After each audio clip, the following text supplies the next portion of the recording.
abortion, no?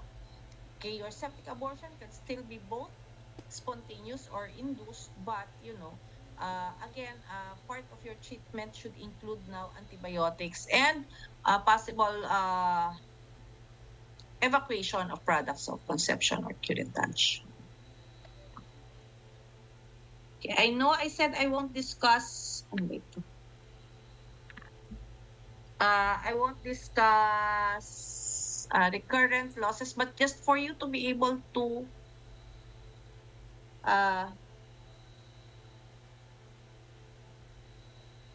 define which of these is the definition of recurrent spontaneous abortion or recurrent miscarriage.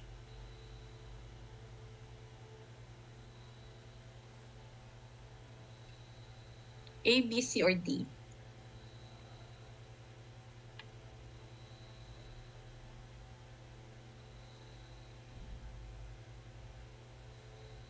Sumasagot ba sila? A, 2 pregnancy losses in 10 years at 20 weeks gestation or less. B, 2 consecutive pregnancy losses at 20 weeks gestation or less. C, 3 or more consecutive. 4, D, 2 consecutive pregnancy losses with fetal weights of more than 500. Most of them answered boy, pero may konting C at A. Letter B na. Dati, 3, letter C ang sinasabi nila. But now, with the revised parang recurrent pregnancy loss, it's letter B. Doon sa ating guidelines, no, CPG. 2 consecutive pregnancy loss at less than 20 weeks. Okay? So that's it. That's just it for your abortion. Okay, so first trimester, just for the abortion. Ganun lang kasimple. You just need to know the definition of what is threatened, incomplete, complete, inevitable, and then the management for each. For second trimester losses, meaning beyond 500 grams and pag mas malaki na yung baby. So, you have lower spontaneous loss rate as compared to your first trimester pregnancy loss and more diverse etiology. And so, look at your table. This is also found in Williams. The most common conditions would include fetal anomalies, placental causes, even uterine defects will now be. So, walang problema si baby pero doon sa milieu issues natin. Okay, so you have maternal disorders as well, no? And uterine defects. So, you can look at this. Okay. You can also have a condition which is your cervical insufficiency. And this is the inability of the cervix to maintain its integrity. And this can also lead to miscarriage or preterm birth. When this occurs in the absence of clinical signs or symptoms, it's now referred to either insufficiency or incompetence. Okay, so here, the cervix shortens or opens too soon and can cause preterm labor. Okay, so basically you have painless cervical dilatation in the second trimester. The membranes may balloon and protrude into the vagina. Okay, you can have an early finding via sonography of dilated internal cervical os. Sometimes the patient can complain of cramping or uterine contractions, but in cases wherein there are no uterine contractions, basta bigla na lang lumabas, then you may also think of cervical insufficiency. Some other conditions that have been implicated would now be your cervical trauma and yung mga collagen issues, no? Increased risk for Marfan, Ehlers-Danlos syndrome. Okay. So, ano ba yung indication natin for cerclage? Okay, so if you have history of 1 or more second trimester pregnancy losses related to painless cervical dilatation, if you have a woman who also had a prior cerclage, no, then you can already, kahit ito wala pa siyang kinocomplain, then you can already plan for an elective cervical cerclage in these women. Okay. You also have ultrasound indicated cerclage. So meron kayong mga patients na parang nagko-complain, may history kayo ng spontaneous loss or preterm birth at less than 34 weeks. So you're also monitoring the cervical length, no? Intermittently or regularly in this patient. If their cervical length in the current singleton pregnancy is noted to be less than 2.5 centimeters before 24 weeks, no? or 25 millimeter before 24 weeks, then you can also ask this patient if they're willing to undergo. So you can recommend cervical cerclage for these patients to prevent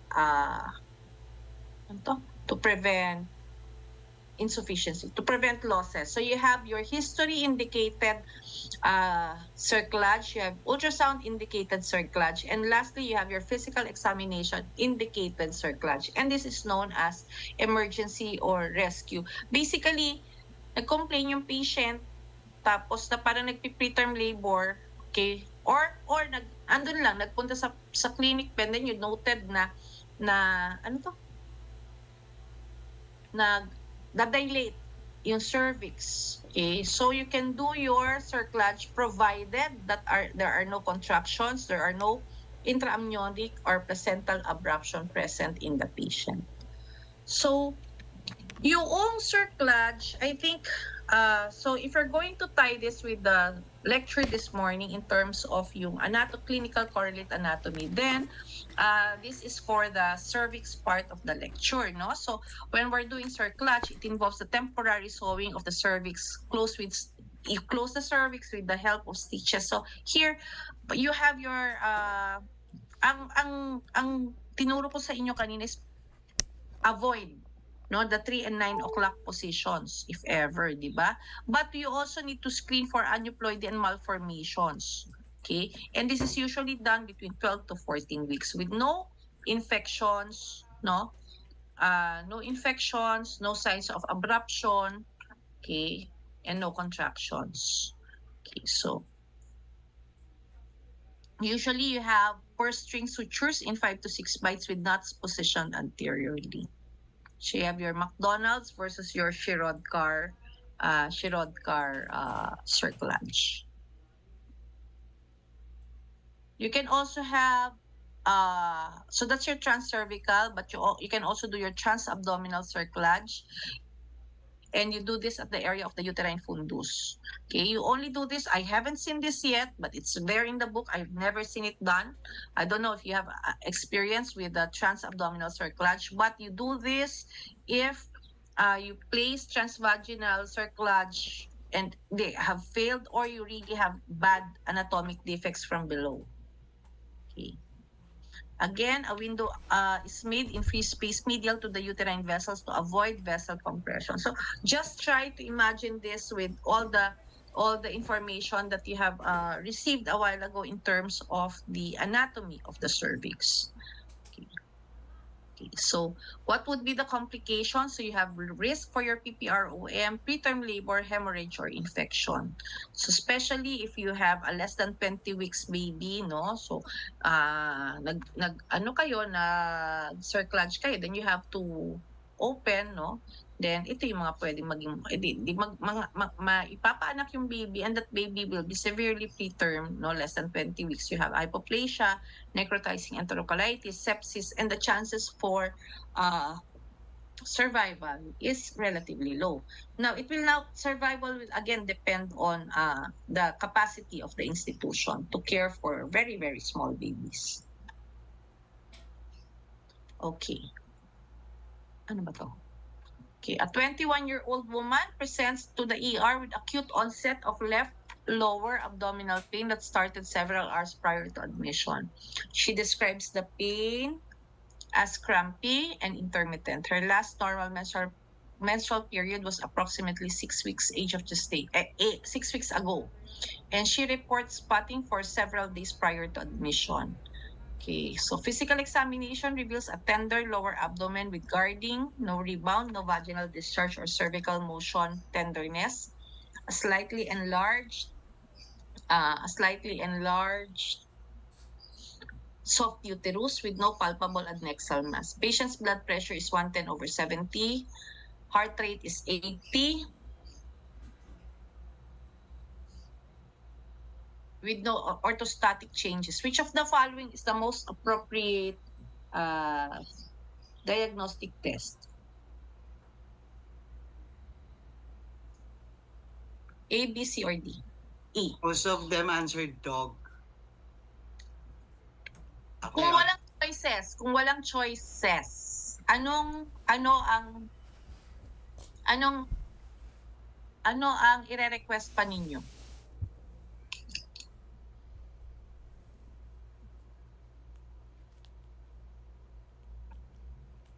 TVS, ultrasound, CBC, and BHCG.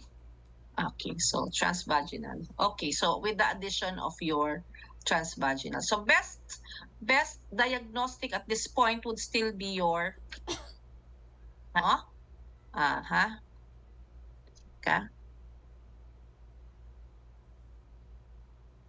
your HCG.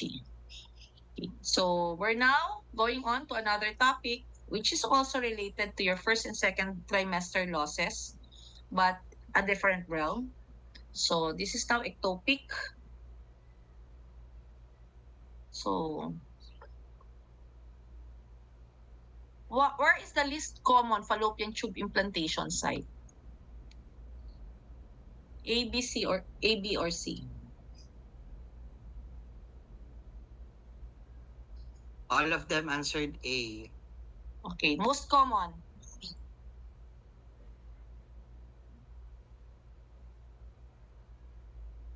Least common, A, tama yon. Most common? Most common is ampulla. Okay. Ang sagot nila? Oo naman, kaka-lecture lang kanina bago tayo nag-break.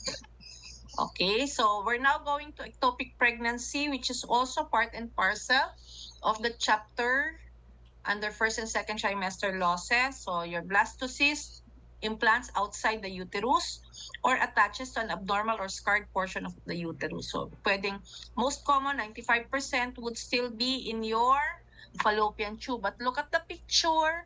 As long as it's not inside the endometrium, then pwede siyang tawaging ectopic. So you can have so tubal comprises 95 to 96%. You have your CS scar, you have abdominal, you have your cervical. Under tubal, iba't ibang sites, iba't ibang segment ng tube, pwede ka rin magkaroon ng ectopic pregnancy. And then you have another entity which is heterotopic, which is one of the parang kapag ka nag-i-interesting case, isa yan sa mga palaging pinipresent kapag meron. So it's a rare complication of a pregnancy in which both extrauterine and intrauterine gestation occur simultaneously. So what is the most common etiologic factor?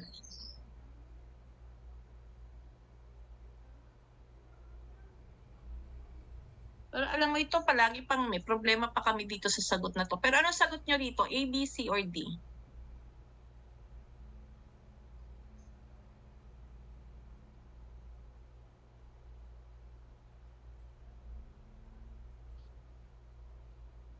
Anong sagot nila? Wait. Most common Most etiologic of factor for them ectopic? answered boy. Okay. Pero may konting dog.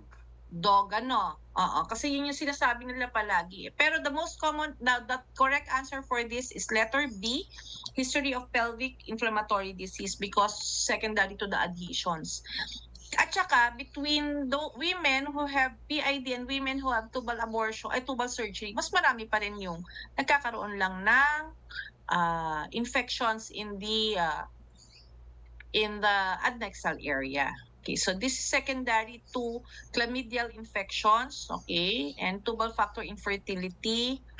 Okay, now you also some other factors would, again, increase intrauterine device use and tubal sterilization, predisposing with method use. Okay, so, yan. So here in ectopic pregnancy, you have lack of a submucous layer within the fallopian tube, no? So you have absent resistance, which allows for early trophoblastic proliferation. So anatomic location may predict the extent of damage. So recurrent chlamydial infection causes intraluminal inflammation, fibrin deposition, and tubal scarring, thus preventing fertilization for the fertilized egg to travel to the endometrium. Okay, without intervention, an ectopic pregnancy can lead to which of the following Which of the following complications?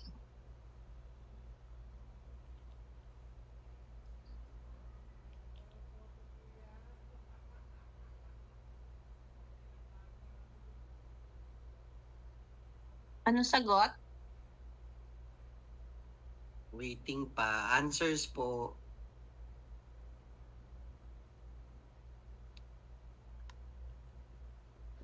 Isa pa lang sumagot eh, A. Dog. Mas marami na Oh, ngayon. dog, all of the above, lahat yan. Pwede ka magkaroon ng rupture. Di ba yan nga yung pinaka-feared natin, kaya ka nga may pain. Triad of pain, spotting, and mass, di ba? So you have rupture, may burst following coitus or by manual examination. You can have tubal abortion, no, passage outside of the fimbriated end. So it can implant actually in the recto-uterine cul-de-sac. Okay? Oh, ito. From in your book, in a woman presenting with a positive urine pregnancy test result plus abdominal pain with or without vaginal bleeding, which of the following strategies help diagnose a PUL, pregnancy of unknown location?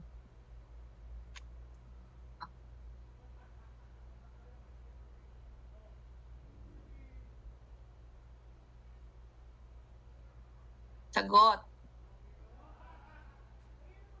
A mix of A and C. Oo. Actually, testmanship yan. Sigurado kayong A, sigurado kayong C, hindi nyo alam yung B, all of the above yan. Your dilatation and curettage, pag tinignan yung algorithm, pwede pa rin gamitin ang dilatation and curettage kapag PUL. Okay. Yan. Okay, next. Color Doppler is applied in the following image. Seen the ring of fire may be indicative of ectopic pregnancy, but also can be seen in what condition? A. Corpus luteum. B. Ovarian endometrioma. C. Ovarian cirrhosis adenoma. D. Prior Filshie clip application.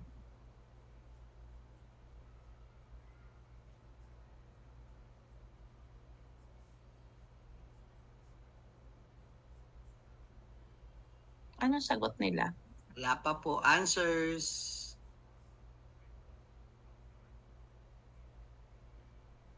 All of them answered A. Okay, correct. Corpus luteum. Okay. So, just so you can differentiate acute ectopic from chronic ectopic, no? So, mas common syempre yung acute ectopic pregnancy, but you can also have a condition called chronic ectopic pregnancy. Okay, medyo mababa na siya. So, ito yung classic triad: amenorrhea, pain, vaginal bleeding. So, in PE, you will have a mass or tenderness in the abdomen. Uterus can be slightly enlarged. What can fool you into thinking that this may be abortion is because they may pass out a decidual cast and parang feeling nyo, ay, ano na, a completed abortion na kasi wala kayong makita. And then nagsasabi yung patient na may lumabas na parang laman-laman when actually it's just a decidual cast. And if there is no benefit for, you don't have the benefit of an ultrasound follow-up which can show you an adnexal mass, then hindi nyo masasabi na ectopic. So, ito yung ating diagnostic algorithm. And pag tinignan nyo, kasama dyan, here, no, evacuation of uterine contents or your DNC. Just, you can take picture of this slide and you can see here that DNC can also be a diagnostic strategy to diagnose pregnancy of unknown location, as well as getting progestational values, which would usually be, okay, if it's less than, pero alam ko progestin eh. Pag mababa ang progestin, it can also tell you na hindi na viable ang pregnancy. So ito yung mga definition natin: possible ectopic, probable ectopic, and diagnosis of ectopic pregnancy. So pero pag mababa ang HCG, wala pa kayong makitang evidence inside the transvaginal ultrasound, ano lang yan, PUL pa lang yan. Ang PUL, a diagnosis of pregnancy of unknown location, is a ano siya, transitional lang siya. Hindi siya yung final diagnosis. So you have to make sure that you follow up this patient because it will eventually either be abortion or ectopic pregnancy. Okay? So probable, no? Mataas na yung HCG mo pero hindi mo pa rin makita yung baby, and then you have adnexal mass. But if you can really see the gestational sac inside the adnexal area on transvaginal ultrasound, then you're sure already that that is your ectopic pregnancy. So even if you have low HCG levels, you can still have ruptured ectopic pregnancy. So it's important to follow them up. So you have your trans-V, no?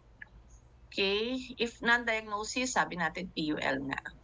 Okay, most PULs reflect a failing intrauterine pregnancy, a recent or completed abortion, an early intrauterine pregnancy, or an ectopic pregnancy. Please take note of this kasi pwedeng tanungin yan. What is a pregnancy of unknown location indicative of? So these are the following scenarios. So pwedeng tutuloy-tuloy na siya ng abortion, or pwedeng ectopic, or pwedeng early. Okay? Next. So you can also look at a pseudo-gestational sac and decidual cyst in these cases. Okay. You have your ring of fire, as we have already mentioned a while ago. Okay. And if it has already ruptured, then you have hemoperitoneum, so presence of anechoic or hypoechoic fluid. Okay. Serum progestational level, sabi ko kanina, ayan, more than 25 nanograms per ml would probably tell you that you're dealing with a live intrauterine pregnancy. Okay, question.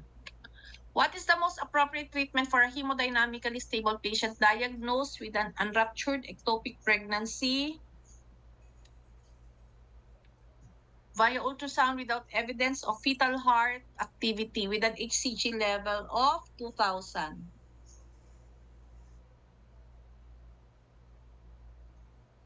A. Oral methotrexate. B. Intramuscular methotrexate. C. Laparoscopic salpingostomy. D. Laparoscopic salpingectomy. E. Laparotomy with salpingostomy.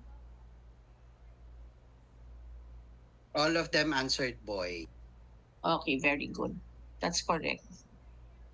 Okay. The use of methotrexate to medically treat ectopic pregnancy is contraindicated in which of the following? A. Renal dysfunction. B. Breastfeeding. C. Hemodynamic instability. D. All of the above.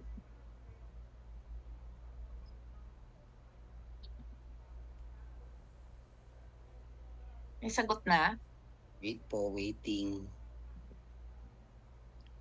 All of them answered dog. Very good. Okay, next question. A patient underwent IM methotrexate as medical management for unruptured ectopic pregnancy.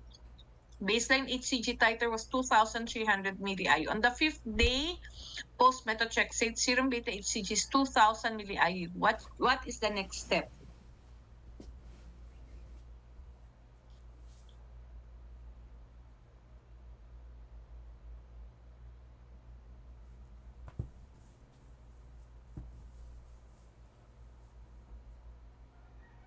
Answers po. Most of them answered boy. Tama. Correct. Okay, let's see later. So ito, the previous questions will deal with the medical management of ectopic pregnancy. Kailan ba siya pwede? Okay, so ano ba yung medical management? So you have two regimens. You have single dose versus multi-dose. We are usually familiar with the single dose. So one dose, give at 50 milligram per meter squared. Okay, you do your baseline HCG at 1, 4, and 7. If serum beta HCG level does not decline by 15%, so importante, ano ba yung 15% ng, ano ba yun? Paki-compute nga, sir. 2, 3, anong 15% ng 2,300? So, anyway, yan. Then, once, so may option ka pa na mag-monitor pa ng 7. Tapos kapag ka hindi naman nag-decline, pwede ka pa rin magbigay ng isa pang dose ng methotrexate. Okay, but ang contraindication mo kapag nag-rupture na, breastfeeding, intrauterine pregnancy, syempre hindi naman. So yung tinatawag nating heterotopic, hindi rin pwede yun. So you have your methotrexate, which is an anti-metabolite agent, no? So it's a folic acid antagonist, blocks the action of your dihydrofolate reductase, and should be avoided alcohol, sunlight, sexual activity, and SEDS folic acid containing supplements. And these are the different toxicities. Aralin nyo na rin to kasi hindi ko na ito uulitin mamaya. Pag may time pa tayo for GTD, hindi ko na uulitin yan. So hepatotoxic ang pinaka-common, but it can also cause bone marrow depression and skin manifestations. Okay, this one. Importante na wala ng cardiac activity, mababa na yung baseline HCG, usually less than 5,000 will give you the best prediction, and you have a small ectopic pregnancy less than 3.5 cm. Pwede bang mag-medical beyond that? In practice, ginagawa naman natin yun eh. Kung basta stable, ang importante is stable ng patient at saka informed consent. But success is lower if you are not complying with these requisites, no? Kung malaki-laki na yan, tapos hindi natin yan. Hindi yung chances for success with medical treatment is lower. Okay. Usually, we expect the HCG to be normal within 1 month, no? So 24 days. However, if they are not going down, HCG is not going down, then you can also think of the possibility of rupture and offer na yan na explore lap na lang, or explore lap or even laparoscopy.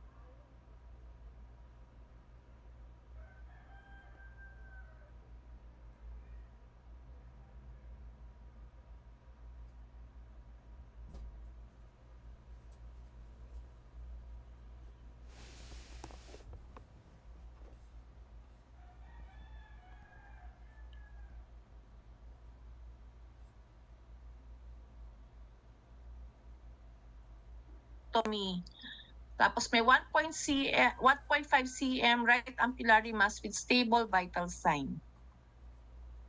Anong gusto natin dyan? A. Laparoscopic salpingostomy.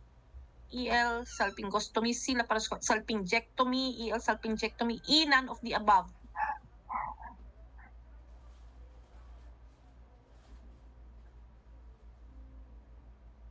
Sumasagot na ba sila?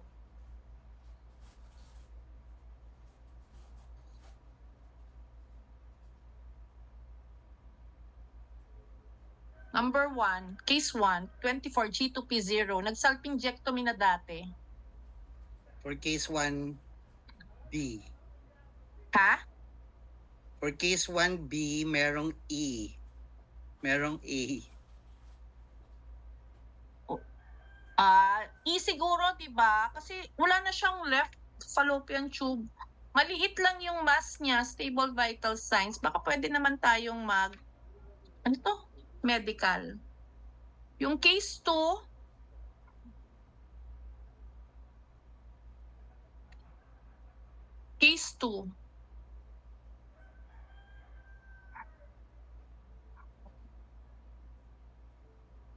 may sagot ba sila sa case 2? Wala pa, wait. A. Pwede. Yun marami? Yes po, A. Okay, correct. Case 3. I think, obvious na obvious ang case 3. Case 3, all of them answered dog. Okay, very good. Case 4. Case 4, waiting.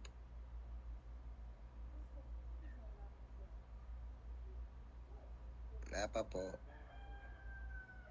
Please answer case 4. Most of them answered E. Pero merong medical management. Oo, pwede rin ang medical management dyan. Okay, anong sagot nila, karamihan? E. So, medical yan. Pag E, none of the above medical. Okay. So, ito yan. So, you already know the indications for methotrexate medical management and yung dose, but you can also have surgical management, which is either laparoscopy or laparotomy. The surgical approach of choice is usually laparoscopy unless a woman is hemodynamically unstable. So your laparoscopy will give you lower infection, adhesion, thromboembolic risk, and faster recovery time than your laparotomy. So this is the difference between your salpingostomy versus salpingectomy. Okay. So basta yung salpinject, tatanggalin mo yung tube. Yung salpingostomy, yung ano lang, yung products of conception lang. Okay. Yan. So yun yung difference niyan. So now we go on to the other types of rarer types of ectopic pregnancy. You have your interstitial pregnancy, which is at the tubal segment of your uterus. Okay, so you can do your usually it occurs if you have if you have a previous ipsilateral salpingectomy, but it actually has it can be more morbid for the patient because it can give you severe hemorrhage. Okay, so ang management dito ay cornual resection, okay, which can be performed either via laparotomy or laparoscopy. Okay, so ito yung interstitial or cornual pregnancy. And then you have cervical pregnancy. The most common presentation would still be painless vaginal bleeding, pero ano to, sa ultrasound yung makikita eh. So above the cervical mass, a slightly enlarged uterine fundus is felt. Okay, management, medyo very rare din kasi, so you can either give your methotrexate, you can actually do your direct instillation of methotrexate, you can do hysterectomy, sometimes suction evacuation of the cervix can also be done. Kasi sobrang rare, hindi mo talaga masabi kung ano yung best management. And then you have your cesarean scar pregnancy. Signs and symptoms would still be early pain and bleeding. So you can have endogenic versus exogenic. Okay. So anong treatment? Ito importante rito. Diagnostic criteria, empty yung uterine cavity. Your placenta or gestational sac is embedded in the hysterotomy scar or kung saan asan kita naman yung scar via ultrasound. A thin myometrial mantle between the gestational sac and bladder and a prominent vascular pattern at the scar. So those are your criteria. Again, treatment, malamang yan hysterectomy or depende kung gaano kalaki, you can also try to do your methotrexate installation. Okay. So abdominal pregnancy can be termination generally is indicated once a diagnosis is made. So symptoms are vague. Makikita nyo lang, buo yung uterus, wala yung baby doon, nasa labas talaga, nasa abdomen siya talaga. Okay. And then for the ovarian pregnancy, you have your Spiegelberg's criteria. Number 1, the ipsilateral tube is intact and distinct from the ovary. 2, the ectopic pregnancy occupies the ovary. 3, the ectopic pregnancy is connected by the utero-ovarian ligament. And 4, the ovarian tissue can be demonstrated histologically amidst the placenta. Yan. Okay, some review questions. So, para lang maano na yung application na tayo. 32-year-old woman presents at 9 weeks with vaginal bleeding and closed cervix. Ultrasound confirms a viable intrauterine pregnancy with cardiac activity. What is your diagnosis? All of them answered A. Wait lang. Ano na to? A po. Okay. Correct. Number 2. Patient at 10 weeks gestation, heavy vaginal bleeding, cramping, open cervical os. Okay. Diagnosis?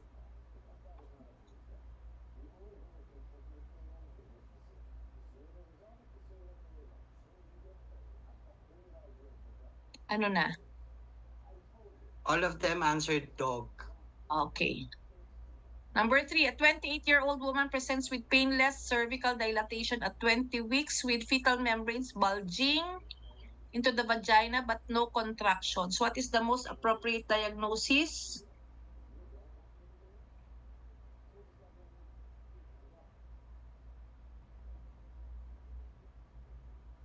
Uy. Mga ano lang All to, of diagnosis them lang tayo. answered cat. Okay, cervical 8. Correct. Woman with history of 2nd trimester pregnancy losses due to painless cervical dilatation is currently at 12 weeks age of gestation. What preventive measure should be considered? A, weekly progesterone injection. B, physical activity restriction. C, history indicated cervical cerclage. D, emergent cesarean delivery. All of them answered cat. Okay. A 19-year-old G1 presents with lower abdominal pain and vaginal spotting. TVS shows no intrauterine pregnancy and a 2.5 cm right adnexal mass with cardiac activity, beta HCG 3.5. What is the appropriate? A, intramuscular, A, best answer ha? Intramuscular methotrexate, B, laparoscopic salpingectomy, C, observe and repeat ultrasound in 1 week, D, medical abortion.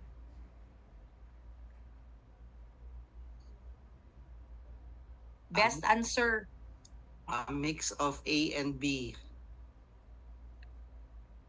Bakit kayo nag-a-answer ng A? Di ba ano yung contraindication for your methotrexate? Di ba live baby? Contraindicated ang cardiac activity sa methotrexate. So ang sagot lang dyan, best answer would be letter B. Okay? Letter B. 6. 35-year-old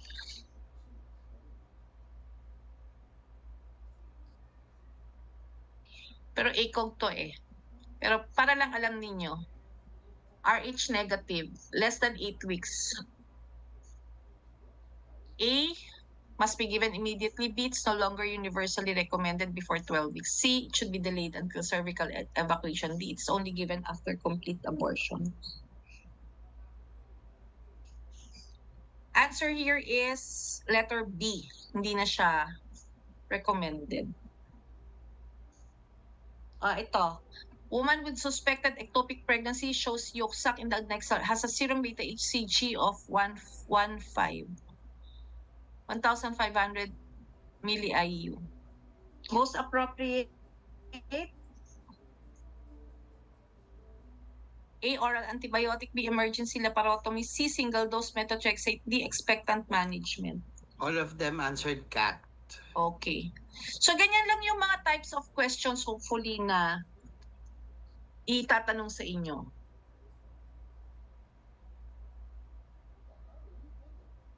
Ito. A patient with recurrent pregnancy loss has positive lupus anticoagulant and anticardiolipin antibodies. Which of the following conditions is most likely contributing to her pregnancy losses?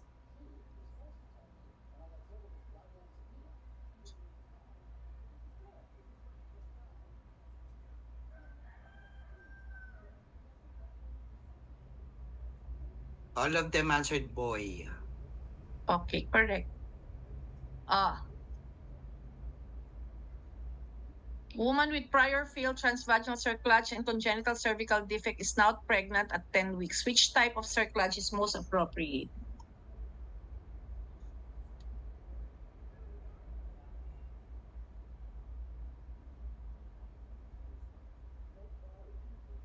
All Anong of them sagot? answered cat. Okay, transabdominal. Last. 24. Ay. Sinagot na natin to kanina eh. Pero sige, ano lang.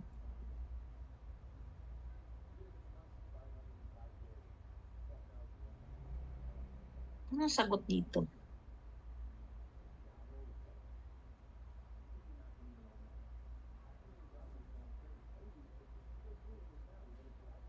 Bakit repeat methotrexate? All of them, mix of A and dog. Hindi tayo siguro mag-A. Baka dog pa. Repeat methotrexate. Hindi repeat. Pwede na yung methotrexate. Tatanggalin ko lang yung repeat. Pero mas ang medical management. Okay? I think that's the last for this set. Tama ba? Last na yan.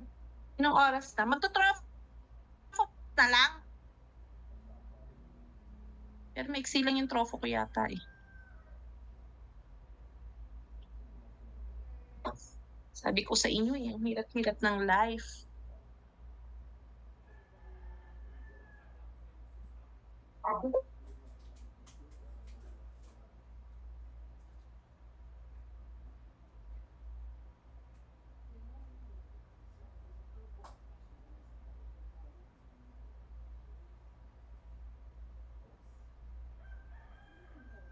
Ayan, naghanguli ako. Ano na, magto-trofo pa ba? Tapos na. Ilang slides yung trofo ko? Check ko lang ah. Ilang slides to? Good na ako. Tuloy pa ba tayo?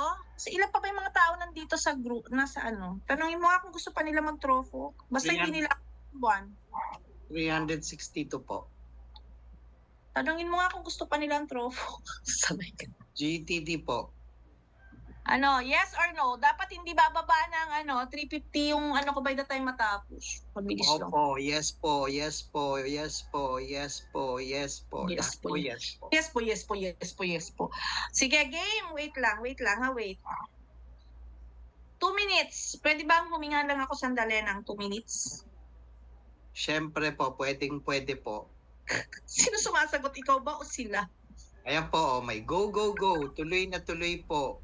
Ano ba to? Tinatawagan pa ako ni Dueñas. Ano ba? Hello? Po, kasi nasa loob po siya. Pinapagalitan pa ako. Mag-trofo daw ako. Okay. Magpapahinga lang ako sandali. Alin? Hindi ako tumitingin.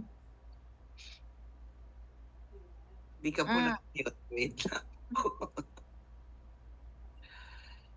Ayan.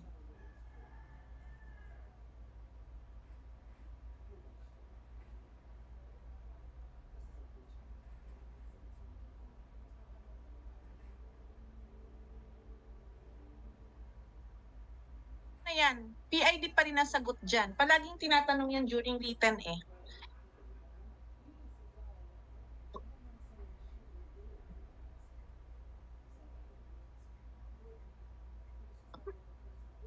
Minutes, wait lang. Mag-trofo daw ako. Napagalitan pa ako. Ganun talaga.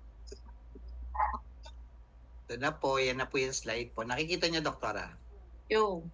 Okay po, 2 minutes. Ilang slides yan? 110.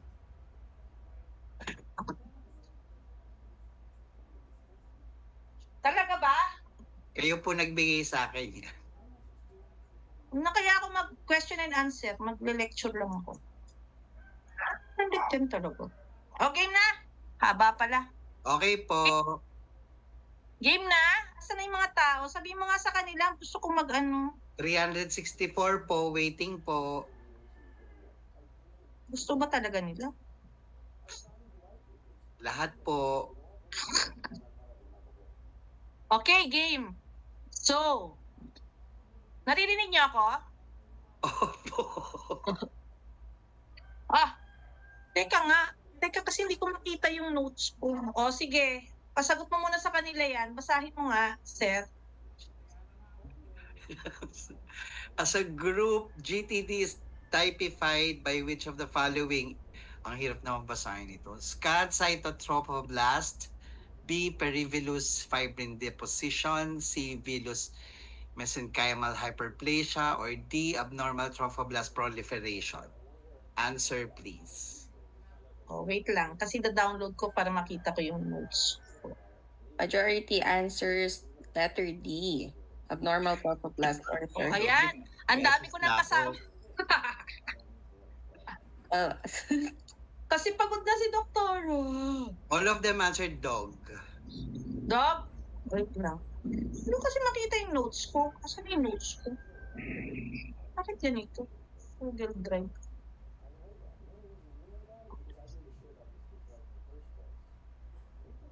Okay, dog bang sagot? All of them answered dog. Okay, correct answer. 22-year-old woman who's been amenorrheic for 12 weeks has an elevated serum beta HCG of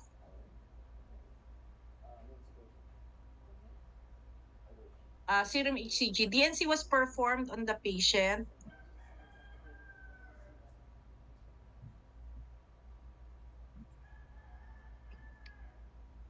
with describing a focal trophoblastic proliferation, hydropic villi with blood vessels, and fetal parts. What is this, kabayong buntis? Majority answered letter C, Doctora. Okay, that's the correct answer. That's your partial mole. Okay, we will be discussing the answers later. So when we talk of GTD, it encompasses a group of disease conditions ranging from the benign to the malignant form. So under the benign condition, you only have hydatidiform mole, but can be also classified into either complete or partial. And then your malignant malformation or malignant form will now be your gestational trophoblastic neoplasia. Okay, so two most common GTN would be your invasive mo, siya yung parang pinaka-benign form versus your choriocarcinoma. And then we have other types of GTN, no, that may not act similarly in the manner that your choriocarcinoma and invasive mole is acting, but they are also part and parcel of the diseases under your GTN, and these are your trophoblastic tumors, which can either be your PSTT or your epithelial or your ETT. Okay, so when we talk of hydatidiform mole, it's an abnormal conception. It resembles a bunch of grapes, so subdivided into complete versus partial mole. Okay, it's common, more common in Asia and even in the Africas as compared to your Western countries. Okay, these are some of your risk factors. You have paternal age, no? Paternal age extremes of age, so too young, too old, ganyan din. They say that dietary factors in the sense na decrease ang carotene and also decreased in protein can also cause etiologic factor for your GTD. Okay. So, what is the most common condition that mimics hydatidiform mole, no? That also presents with a positive pregnancy test and vaginal spotting.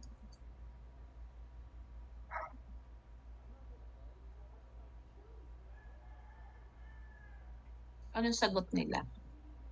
A, placenta accreta, B, placenta increta, C, incomplete abortion, D, missed abortion. Some answered letter D, Doctora. Some answered letter C naman po. Okay. Wala nag-answer ng A. Wala po, Doc.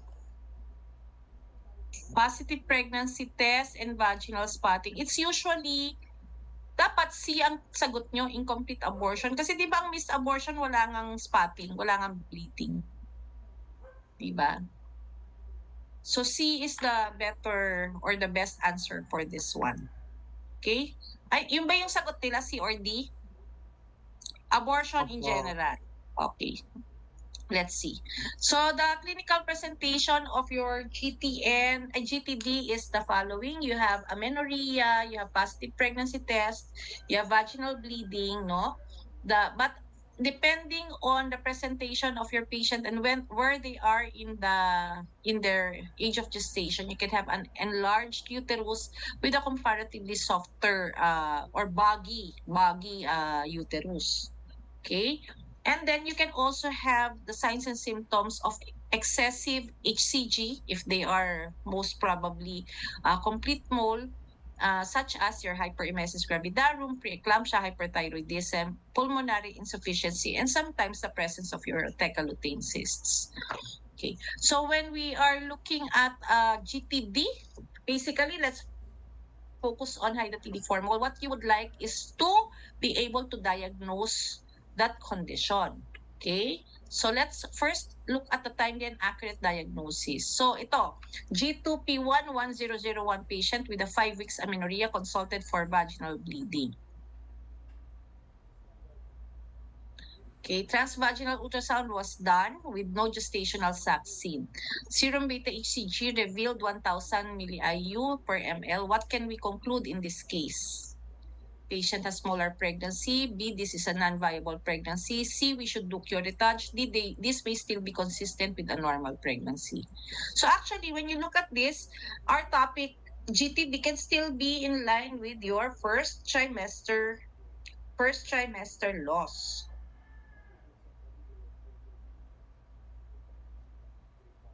Waiting pa po. Most of them answered dog. Ha? Dog.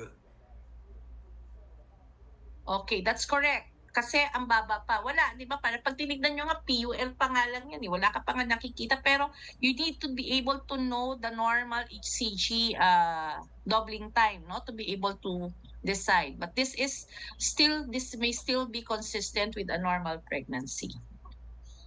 So you have two diagnostic strategies which can be used to tell you if this is a hydatidiform formal. You can do your pelvic ultrasound and you can do your serum beta HCG measurement. Usually, if you catch this early, no, you only see a minimal hydropic change in the ultrasound. But in most cases, kung hindi agad nakapagpatingin and second trimester, what you will see is your slow storm pattern. In fact, if you have a discrepancy of around 6 weeks, pag medyo mas malaki yung matres, that you're expecting a baby to be there, but you don't have one, and then you see all those vesicular products, no? Then you can always be sure na eto na yan, hydatidiform na yan. Okay? So, basically, in the most recent CPG that the STD has, which was in 2023, we said that 2D ultrasound is enough, no, to be able to diagnose a hydatidiform mole. Hindi mo kailangan ng mga doctors, etc. But when you're dealing with partial hydatidiform mole, you may have a less accurate diagnosis kasi you have a fetus, okay? 70% of cases may be missed because you're also saying that this may actually be just an abortion dahil meron kayong nakikitang fetus. But this fetus may be growth retarded with multiple congenital anomalies attached to a hydropic placenta. Remember, isa ito sa mga possible na cause ng abortion, no? First trimester abortion na triploidy in nature. So that's your partial hydatidiform mole. Now, you can also use, wait lang.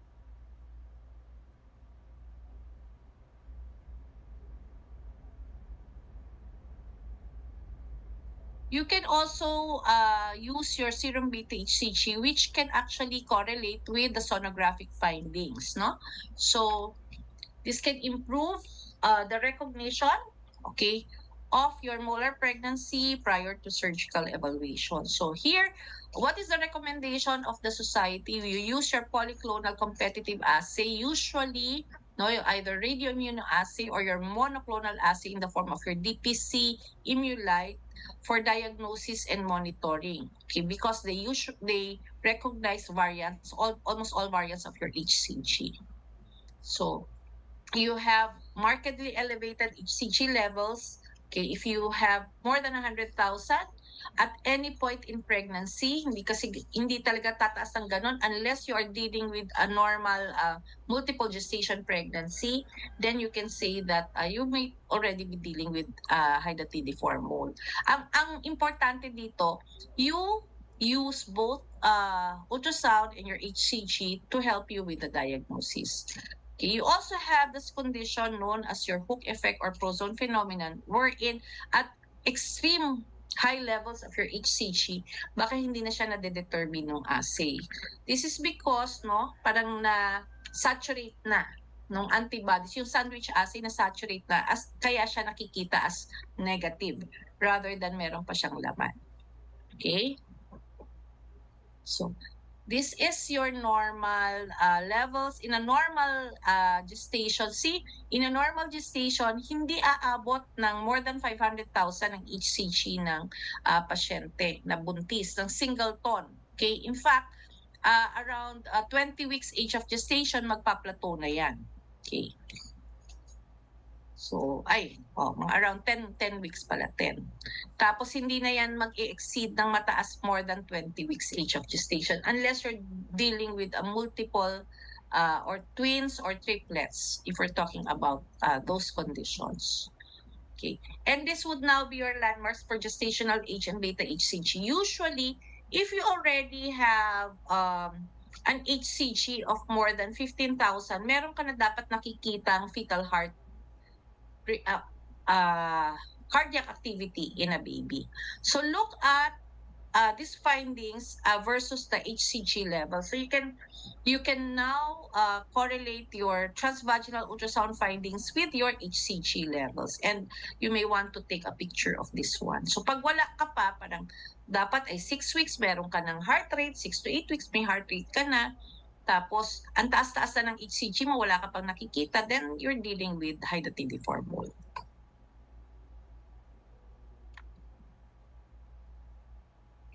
Okay, ito, fertilization from an anucleate egg by 2 sperm. Okay, common genetic origin of a complete hydatidiform mole.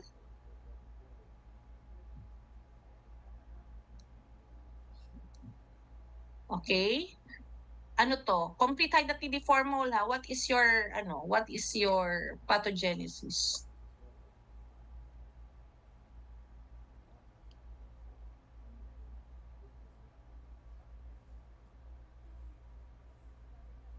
Answers, cat po.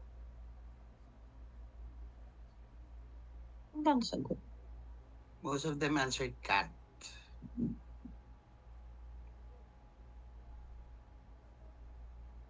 Wait lang. Cat ba? Ang sagot dyan, letter D, duplication of chromosomes. Kasi complete hydatidiform mole yan. Wala kang egg sa complete hydatidiform mole. So, walang egg. So, letter D ang sagot dyan. Okay? Letter D. So, look. Ay. Empty ovum. Wait nga. I see nga pala. Ay, teka. 46XX, diba? Yun. 46. The most common is 46XX. Yep. Tama. Letter C. Okay, letter C. Okay, fertilization of an empty ovum by a single sperm. Okay, that undergoes duplication. Wait lang. So it can either be C or D, pero alam ko ang sagot ko dyan kasi is D. But either can actually be a correct answer. But the exact pathogenesis is letter D, duplication of the chromosomes that is secondary to the fertilization of an empty ovum by a single sperm. Okay, so that is the best answer is actually letter D. But the cause of that, you have the duplication of the chromosomes because there is fertilization of an empty egg by the sperm. So medyo tricky yung question na yan. Okay, kung ang best answer, ang sagot dyan ay D. Sorry, panggulo lang talaga. But I understand where the confusion is coming from. Okay, as compared,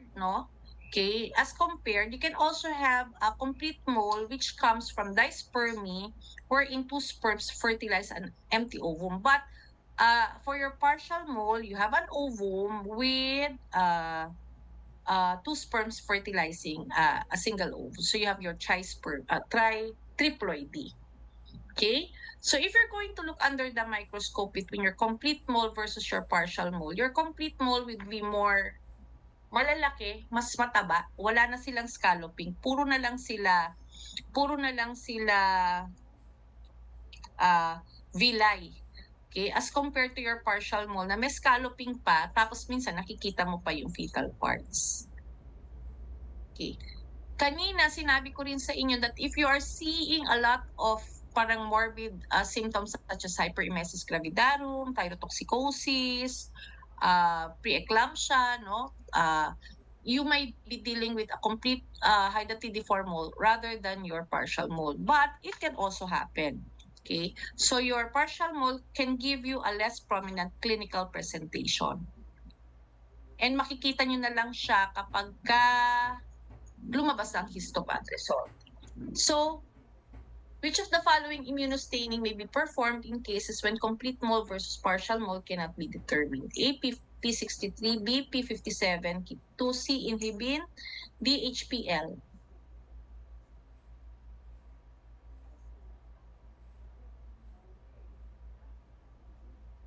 Answers. All of them answered boy. Okay, very good. Okay, your P57 KIP2 immunostaining is paternally imprinted but maternally expressed. It's positive, no? It can tell you the difference between a complete mole versus a partial mole, but it will not differentiate a partial mole from an abortion, basically because all of these conditions have maternal components. Okay? So, ang pwede lang niyang gawin is sabihin sa'yo na ito ay complete versus partial or abortion. Okay? So, these are your features. Okay, diploidy mas common sa complete versus triploidy sa partial. Clinical presentation, large 4 dates, more than 100,000.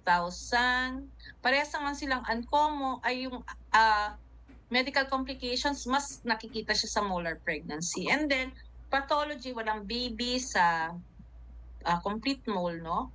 And they say that you have more progression to malignancy with complete mole. And this is also where the reason why nagbabago rin yung monitoring now between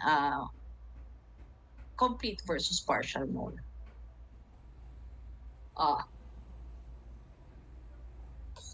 Ano to? 38-year-old patient, vaginal bleeding, slight difficulty of breathing, diagnosed to have molar pregnancy, came in with the following findings: BP of 160/100, heart rate of 102, RR of 22, grade 2 bipedal edema. Which of the following statements is correct? A, she should be given sulfate. B, she should immediately be transfused with 2 units packed RBC. C, thionamide should be administered. D, team should be on standby for intubation.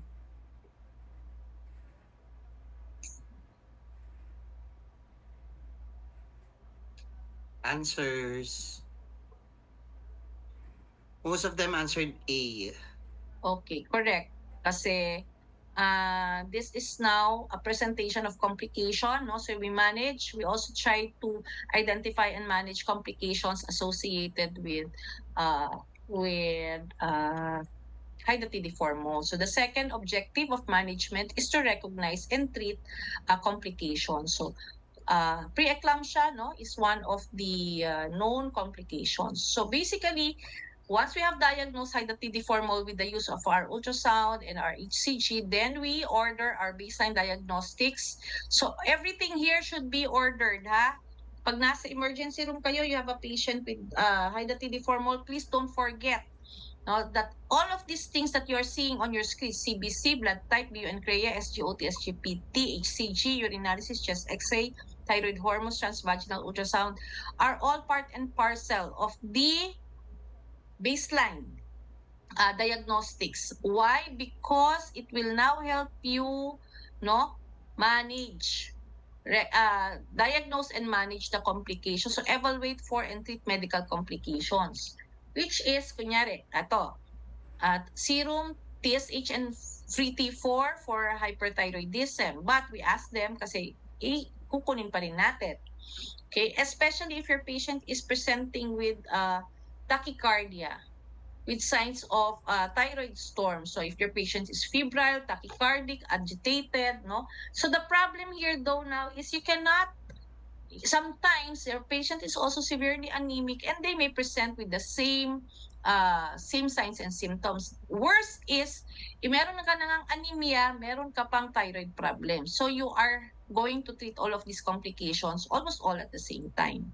Okay. So treatment for your other diagnostic tests would now be depending on their presentation. You can order also for serum electrolytes. For example, if they are complaining of nausea and vomiting, hyperemesis gravidarum, you have your ECG, Okay, if you have chest pains, arterial blood gases, if you're thinking of pulmonary embolism, okay, and sepsis, no, septic workup, if needed.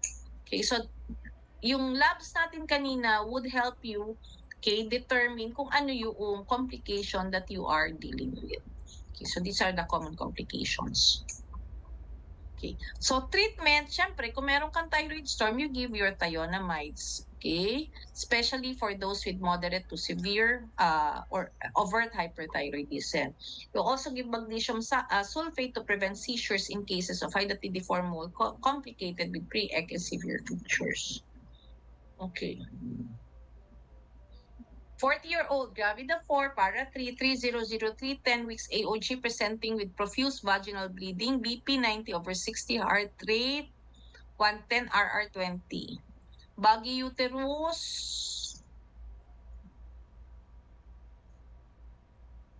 14 to 16 weeks age of gestation. Size pala.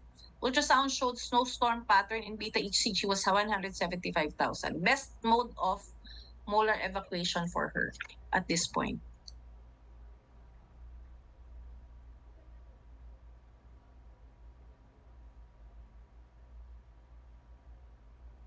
Sige nga, let's see. Best answer ha? Best answer, dog. Ah! Wait. Yun ang sagot nila. Marami ba nagsagot ng dog? Hindi, wait. May boy. Actually, Tignan mo kung anong marami. cat. Mas marami ang cat. Opo. Totoong totoo. Suction. Okay. The correct answer here is cat. Kung merong umaapila, mamaya explain ko kung bakit cat. Okay, suction curettage. Okay, so we have techniques of molar evacuation. So ang ating kahit anong condition yan, ang parang ang go-to mo pa rin is actually suction curettage. Okay, it prevents complications, definitive therapy. And the thing is, between suction and tignan ninyo yung condition ng patient. 90/60, heart rate 110. Ang ano rito is profuse vaginal bleeding. If the patient is stable and you're able to, okay, sige. Iba yung objective, iba yung kunyari testmanship ha, iba yung ginagawa natin sa practice. Sa totoo lang, pero hindi yan tamang sagot. If I have a patient like this, I can easily get blood. Okay? Kayang-kaya ko kung within an hour meron na akong dugo. At mamamaster ko lahat ng andyan na yung team. Kahit ganyan yung BP niya at saka heart rate niya, kung ang hemoglobin naman niya ay let us say 10. Okay? At meron akong dugo. At mabilis ako mag-opera. Kaya kong i-justify ang hysterectomy. But paper-wise, okay, the safest choice for this patient will always be suction curettage because it's the fastest way to be able to evacuate the products of conception. The fastest and safest way for the patient, no? For the products of conception to be evacuated. Okay, so in any case, suction curettage will always be, no? Will always be the gold standard for evacuation of products of conception. Okay. But in some cases, kung stable ang patient at saka completed family size, okay, hematologically stable, then you can do your hysterectomy with mole inside. Kung close ang cervix, ito common question palagi ito, hindi kayo gagamit ng oxytocin, hindi kayo gagamit ng EPO to prime the cervix. You will only be using mechanical dilators in the form of your laminaria, sometimes balloon, pwede rin. You can do your Higar's dilator for those who will be undergoing suction curettage. Okay, so here, preferred method regardless of the patient's age and uterine size. Okay, hysterectomy only for patients with completed family size. If you have a life-threatening hemorrhage, okay, but it doesn't mean na hindi nyo na sila imo-monitor after. Okay. So, put your hand on the uterine fundus. Make sure that you have 2 units of blood. Pero iba pa yung on hand versus yung corrective nyo. So, kunyari, 80 lang yung hemoglobin nyo. So, meron kayong 2 for transfusion and 2 for just for the procedure. So, 4 minimum yan. Okay? Ultrasound ngayon, although our CPG will tell you that we actually recommend ultrasound-guided suction curettage, it's still the operator's choice. At saka, kung wala naman kayong ultrasound, bakit nyo gagawin? But this is very important, ultrasound-guided suction curettage, if you are dealing with a very large corpus and thinned out corpus. Just so for you to help, no? Ano ang gusto nyong ma-prevent na complication by using your ultrasound-guided suction curettage? What complication would you like to prevent? Papa, check nga if they are answering. Sumasagot ba sila? Uterine rupture or uterine Okay. perforation. Okay, uterine rupture or uterine perforation. Correct. Lalo na kung thinned out at napakalaki na ng uterus nyo.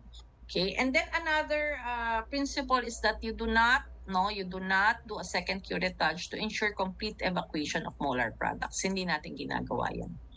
We only recommend elective hysterectomy for advanced maternal age and those with completed family size in order to reduce the risk of post-molar gestation. Ito pa yung isang common na tanong. Profuse bleeding, 40 years old, 45 years old, gravida 5, or kaya may medical complication. Because of the medical complication or profuse bleeding, hindi mo na hysterectomy with mole in situ. Ang ginawa mo ay nag-suction curettage ka. Once stabilized, pwede mo ba siyang schedule na for hysterectomy? Yes or no? Na-suction curettage mo na siya, ha? Natanggal mo na, ha? So, initial plan was hysterectomy with mole in situ, but because of profuse vaginal bleeding and uncontrolled medical problems, you just did the suction curettage. Pero, ano na siya? Okay na siya. No, okay na siya. Babalikan mo pa ba siya at mag-hysterectomy? Yes or no?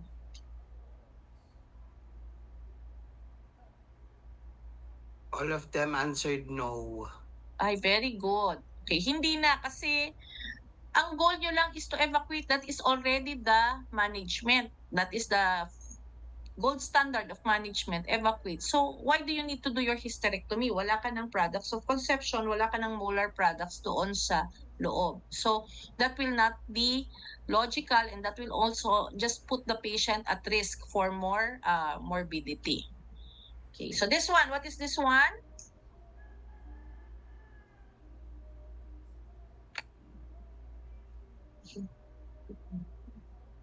Ano yan? You do your hysterectomy with mole in situ, nakita nyo yan? Ano yan?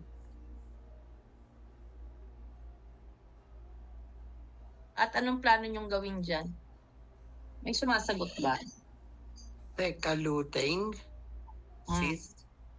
Teka, lutein. Anong gagawin natin dyan?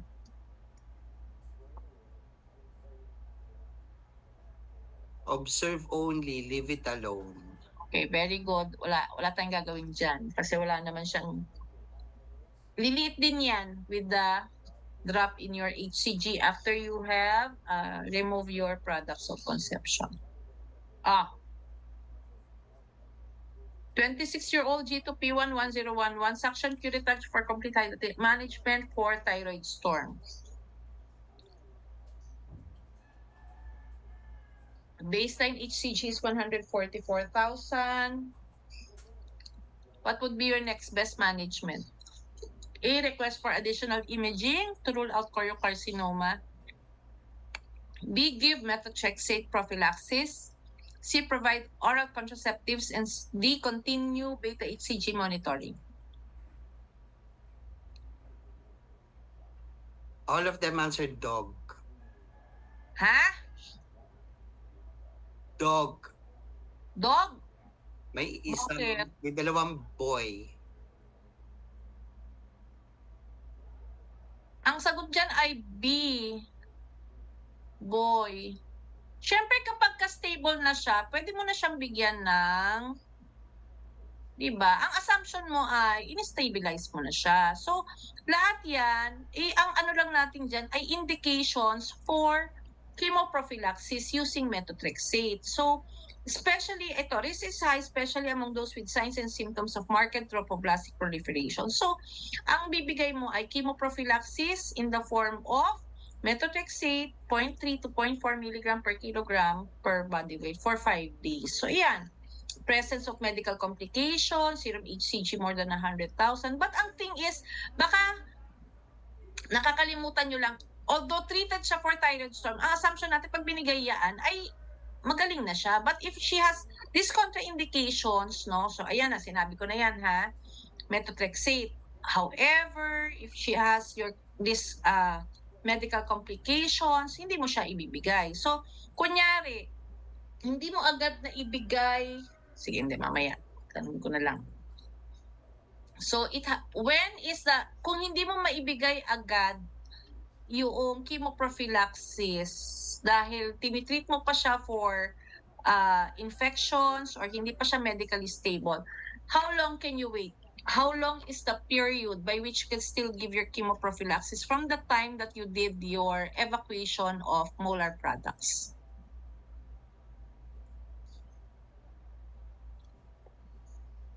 What's the upper limit? A, 1 week.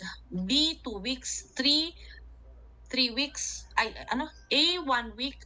B, 2 weeks. C, 3 weeks. D, 4 weeks. A, B, C, or D?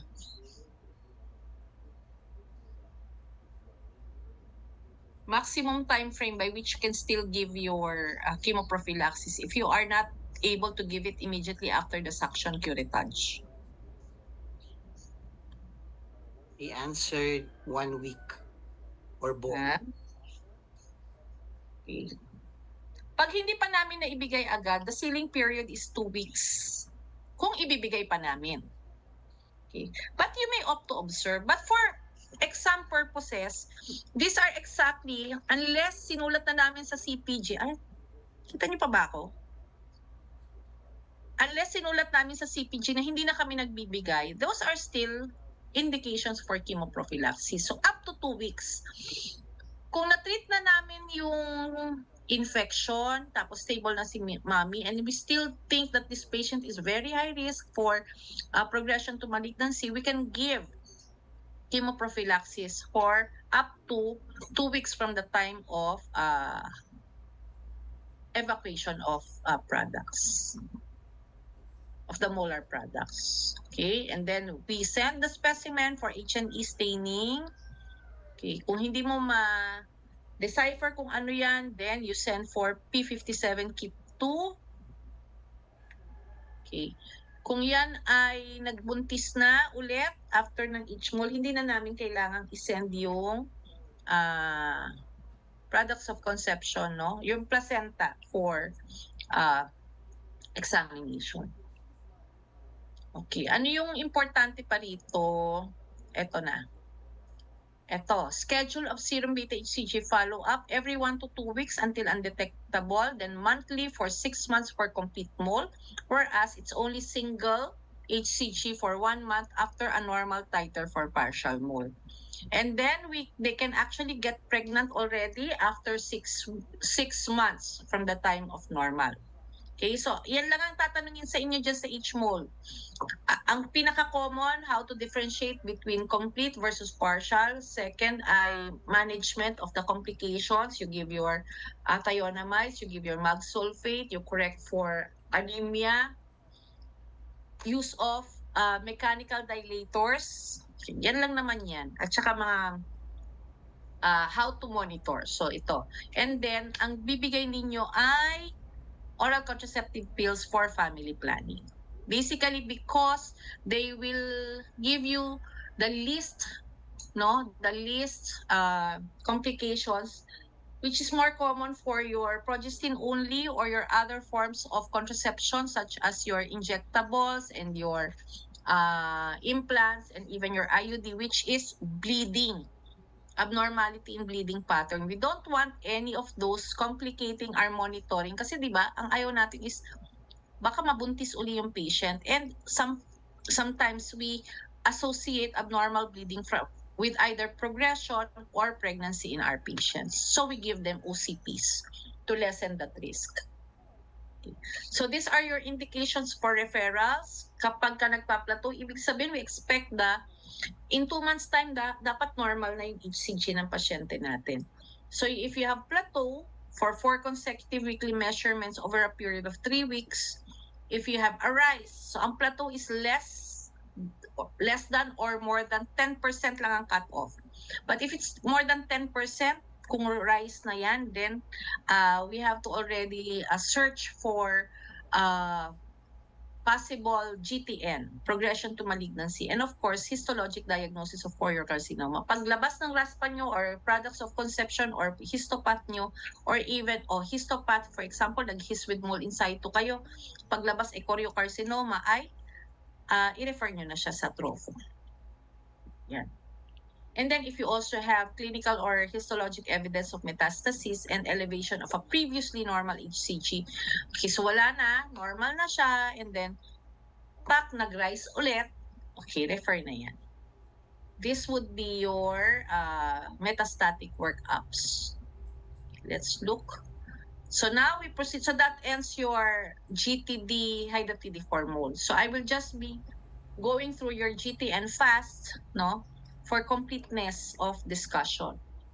So you have several types, but the most common would be your invasive mole choriocarcinoma, and you have epithelial type, no? So invasive mole, actually ang invasive mole kamukha siya ni complete mole, it's just that nag-invade na siya sa muscle layer. Okay. Anong common na kamukha ng invasive mole? Hindi, kita naman siya. But some of your differentials for this would still be, na benign would be your placenta accreta or increta. Okay. And then your choriocarcinoma is more, your invasive mole will usually follow a molar pregnancy, but your choriocarcinoma follows any type of pregnancy, even abortion or ectopic pregnancy. You have absence of chorionic villi, you have necrosis and hemorrhage, and even metastasis developing early and bloodborne. Okay. Other types of GTN would be your PSTT and ETT. Okay.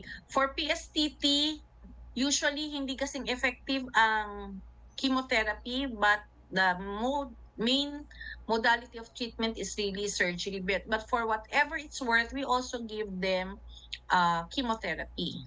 Okay. Kung situ trophoblast at saka cytotrophoblast, okay. Okay, dito sa choriocarcinoma, you have absence of your chorionic villi. But here, you have your intermediate trophoblast for your PSTT. Okay. Ang common dyan ay mas mababa ang HCG levels nila as compared to your invasive mole or even your choriocarcinoma.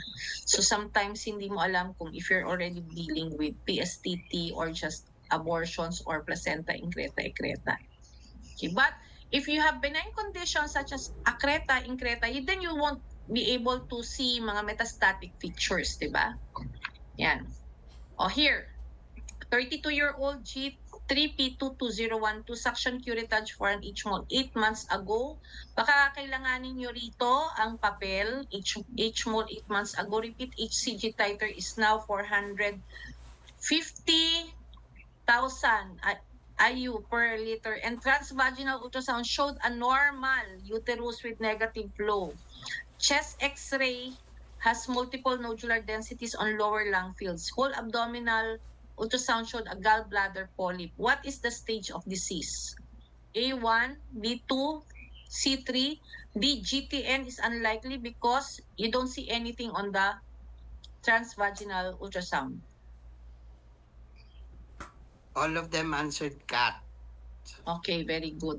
Hindi porke walang laman ng uterus, no? So given the complete picture, this is still stage 3. You have lung metastasis. Very good.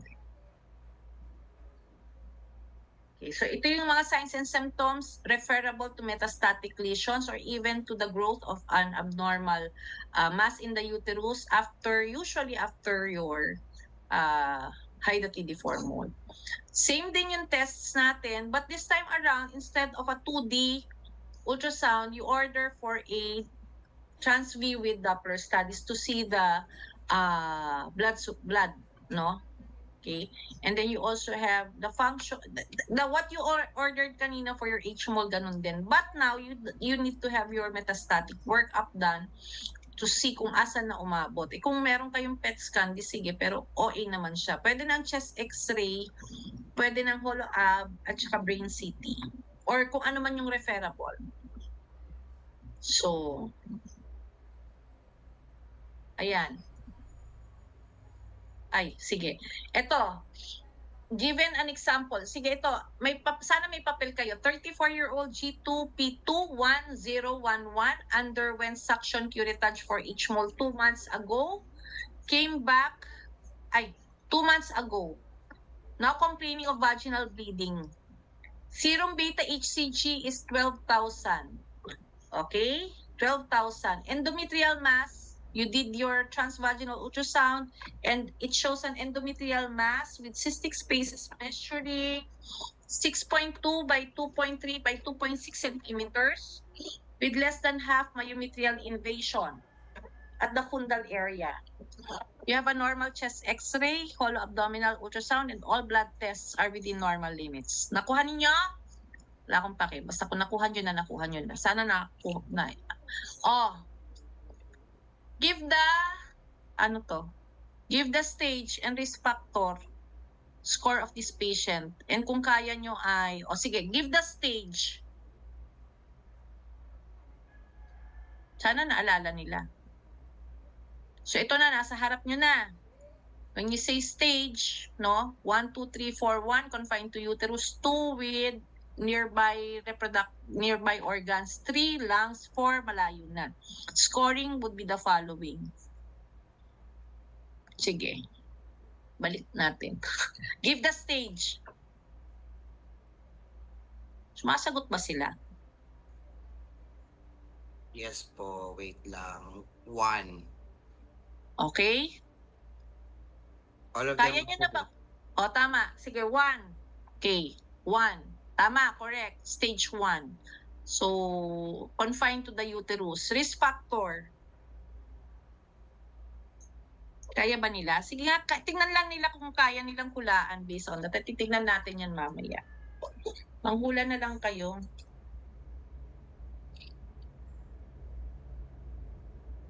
Answers po. Risk factor? Oo. Low risk. Number. Uy, number. Low risk kayo dyan, ha? Wait lang po. Dapat nandyan na yung mga details na kailangan eh. Sige na nga. Pero sagot nila low risk. Okay, sige. Gusto sumagot ng low risk. Pag sinabi mong low risk, anong cut-off na score ng low risk? Yung mga sumagot ng low risk.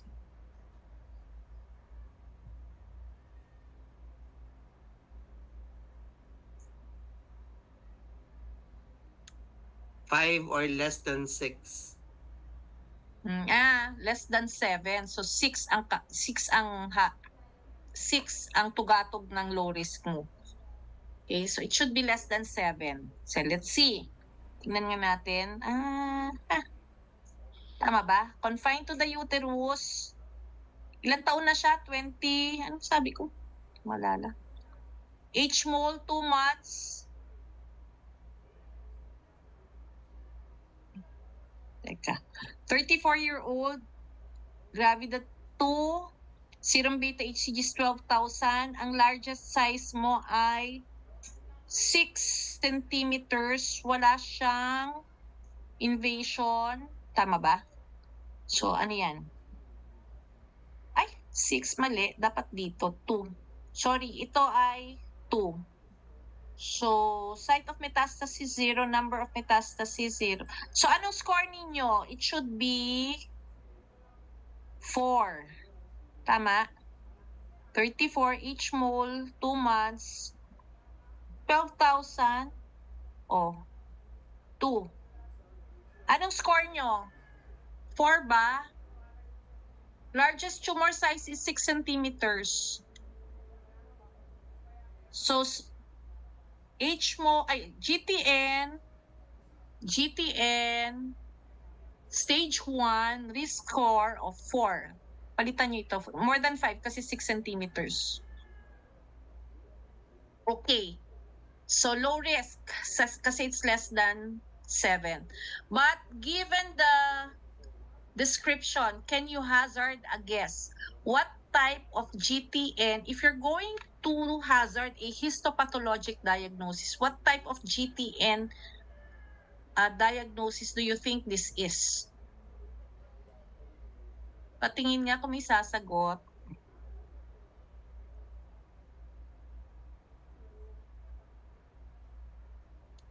Balik natin para maalala nila. Kung mag-iimbento sila, o ayan. O, di ba ang dami kong binigay sa inyo? Ano ba yung iba't ibang forms of GTN? Invasive mole, choriocarcinoma, PSTT, ETT. Kung pahuhulain ko kayo, what do you think this is? Mas marami sumagot na invasive mole. Okay. Oo. Kapag tinignan nyo kasi ng description niya, endometrial mass with cystic spaces, tapos pag tinignan niyo yung picture, kamukha rin niya naman si H-mole, nagkataon lang na merong invasion sa muscle layer. So that's invasive mole. Plus, ang aga-aga kang nagkaroon ng progression to malignancy 2 months pa lang from the suction curettage. So, hindi naman hard and fast rule, but given the sonographic picture, this is actually the picture of your invasive mole. Okay. So, what is the treatment? What is the treatment for this patient?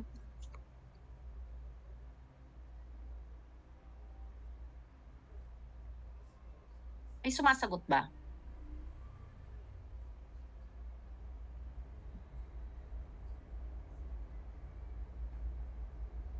Wait lang, wala pa.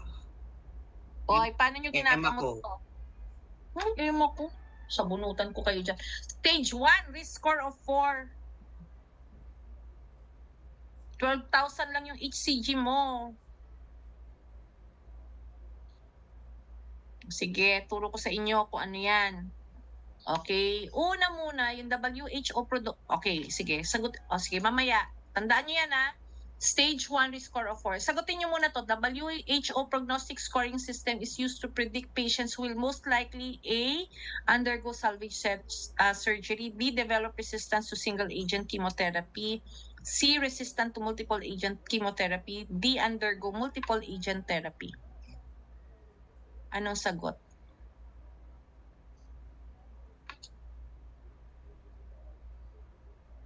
Anong sagot nila? Most of them answered boy. Okay, correct. Develop resistance to single agent. So, ibig sabihin, pag low risk ka, pwede mo siyang,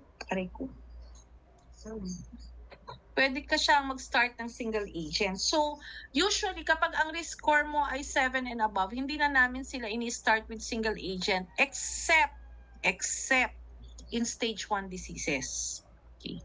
So in stage 1 diseases of which your patient has, this specific patient, 34-year-old, stage 1, okay, kahit pa 12 ang score niyan, we will start her with single agent chemotherapy.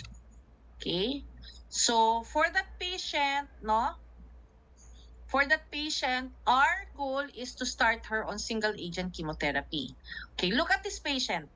22-year-old G1P0 with a history of hydatidiform mold 2 months ago was admitted due to vaginal bleeding.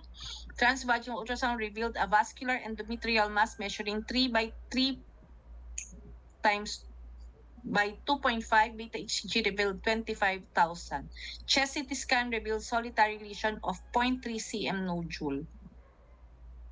The rest normal. Pag hindi sinabi normal yan. What is the management for this case? O, kanina nakita nyo na yun, ha? Una, ano muna ang stage nitong patient na to?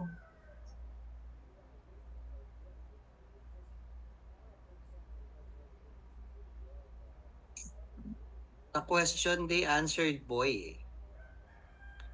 Sa Oo. stage 3. Stage 3, tapos, pero ang treatment nila is methotrexate. Correct, kasi given this, 22, bata pa, ang HCG nyo is also 2 lang ito if ever, tapos 3 by 2.51 lang. So most probably, ang risk score mo rito ay 3 lang. So methotrexate pa rin ang treatment mo. Ito, 26-year-old, G2P11001, Hydatidiform 3 years ago, transvaginal ultrasound 2 by 2 cm. Okay. 50% myometrial invasion. HCG was 500,000 ito ha. 500,000. Chest x-ray, meron kang 3 cm mass at the right middle lobe. Oh. Anong pero iba ang tanong dito. What is the next step in the management? A, start EMACO, B, chest CT scan, C, whole abdominal CT scan, and D, cranial CT scan. Medyo ibang tira ng question dito. We answered A. Okay. Ano ba sagot dito? Alam ko hindi yan ang sagot eh. Okay. Ang sagot dyan, although yes, EMACO, ang sagot dyan is letter D, cranial CT scan.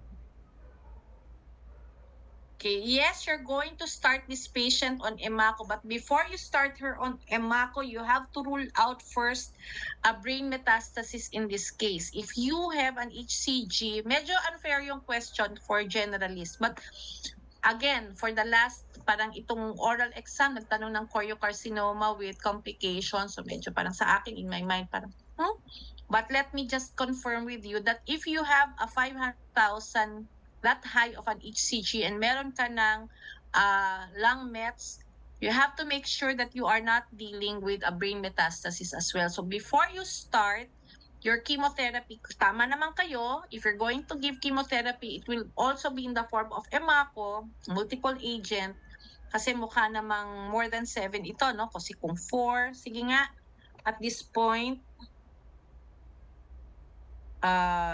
each mole pa rin, ilang taon na siya? 26. 4 plus 4, 8 na agad yun eh. More than 12 months, okay? 8 na agad yun. Okay? And then tumor size, tapos meron ka pa. Ang lumps naman ay 0. Okay, but 8 na yan agad from 3 years at saka yung 500,000. So definitely, we're already dealing with a high risk metastatic lesion. Okay?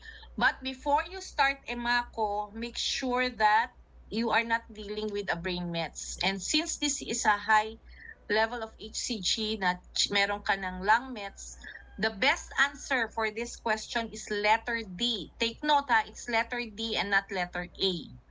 Because if this turns out to be brain mets, then EMACO might not be enough. You might have to do your irradiation or even your methotrexate, intrathecal methotrexate, okay, with EMACO. So, complete nyo muna yung metastatic workup in the form of your cranial CT scan.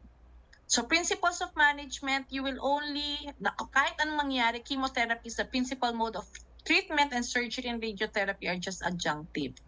So, ito yung sinasabi ko kanina, sa stage 1, regardless of risk factor, kahit wag niyo nang pansinin yung number pag stage 1. Pagka-confined sa uterus lang, you give single agent chemotherapy with 2 consolidation therapies or clean-up courses. Or kapag stage 2 or 3 low risk, wala kayong stage 4 na low risk. Imposible yun. Okay, so if you see a brain mets, GI mets, entonces yan, high risk palagi yan. Okay, so you give your multiple agent therapy and you can start with either, depending on the need, you can do your adjunctive surgery or radiotherapy with 3 consolidation chemotherapies. So this is your composition of EMACO. Basahin nyo na lang yan. Hindi ko na yan i-ano sa inyo. Common mga complications would be immunosuppression, hematologic, GI, no? Febrile neutropenia, etc. Hindi ko na yan i-discuss sa inyo isa-isa, basahin nyo na lang. Okay? Yung mga types of drugs used, and then these are the responses to treatment. You can have an adequate response. Ang adequate response, paano yung masasabing gumagana yung gamot nyo? Yung log fall, kunyari from 100,000, magiging 10,000 siya. I-move nyo lang ng i-move yung decimal point. Decimal point. And then, or kung mababa na 50% from the previous. So if you have 100, you expect the next level to be 50 or less than 50 para masabi ninyo na gumagana yung gamot ninyo. Okay. Hysterectomy will only be adjunctive to remove a resistant focus or if there's uterine perforation, but as much as possible, if you have a young patient, you still try to be conservative. If you have perforations, rupture, you can just remove the focus of rupture or repair the rupture site. Radiotherapy is done in cases of brain and liver metastasis. They are tumoricidal, hemostatic, and they can also be synergistic with chemotherapy. Okay, this is your HCG monitoring monthly for 6 months, every 2 months for 6 months, every 3 months for the 1 year, and every 6 months thereafter. So see the difference between that and your hydatidiformol. 6 months, avoid pregnancy for 6 months for each mole.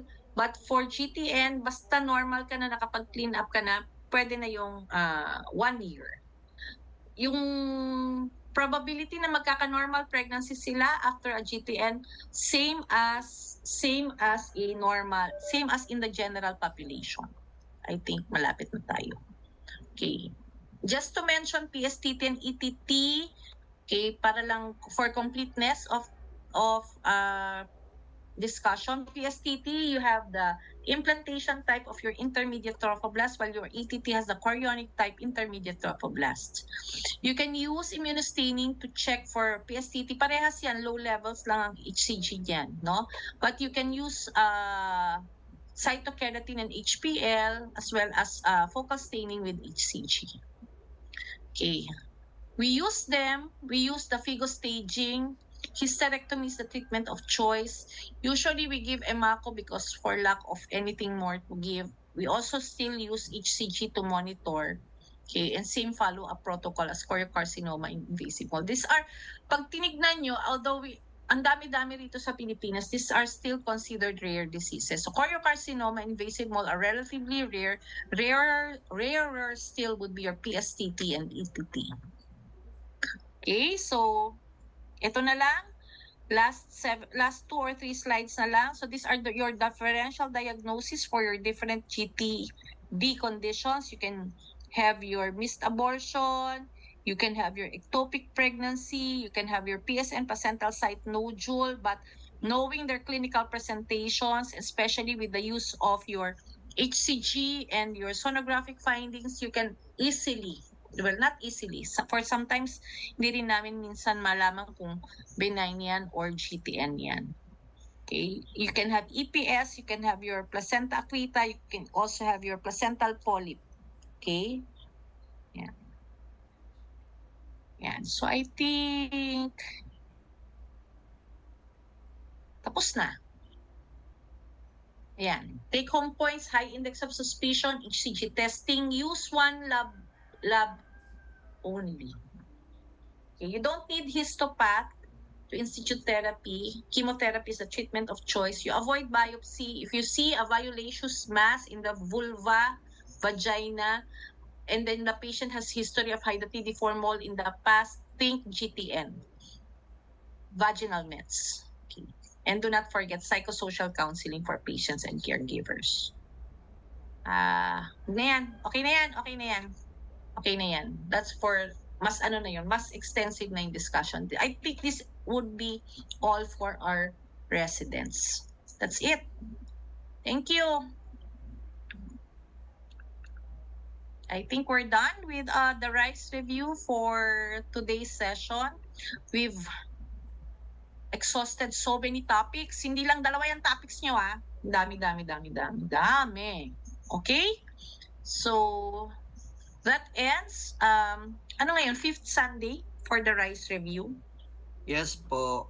Okay, and well, on behalf of Eight Seeds, I hope you were able to learn something, okay, new, or if not new, review talaga for you guys, and that all of this will be able to help you out with the upcoming in-service exam for residents. Good luck to all. Thank you, Doktora.